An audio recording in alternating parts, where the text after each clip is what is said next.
call to the honourable member for Dunkley. Thank you, Speaker. My question is to the Minister for Employment and Workplace Relations.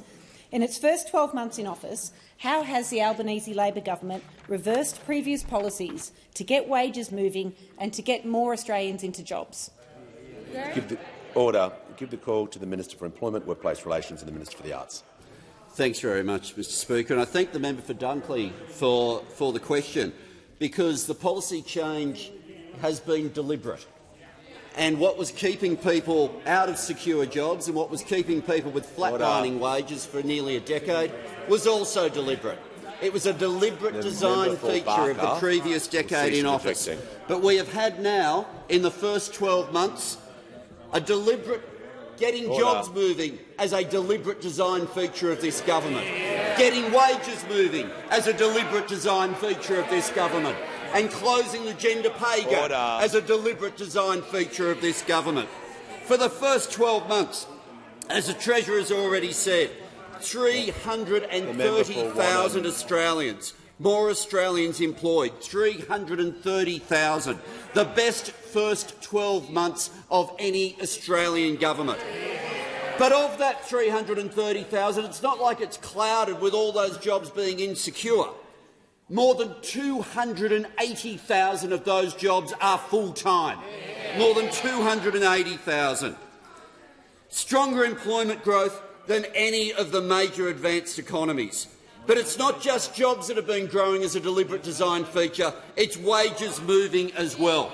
Average full-time annual earnings $1,000 a year higher going into people's bank accounts than if the growth levels of flatlining wages had remained as they were under the previous government. The fastest annual growth in guess how long? A decade. And that's what happens when you stop having low wages as a deliberate design feature and getting wages moving becomes a deliberate design feature of this government. But some of the best outcomes that we're seeing in both wages and in employment are the statistics that have come out recently for women workers in Australia. We now have the highest number of women in recorded history in full-time work. The female unemployment rate at 3.3% is the lowest it has been in 50 years. And why would it be that we're getting better female employment statistics coming through? Could it be connected to the fact that we now have a government that's implementing all 55 recommendations of the Respect at Work report?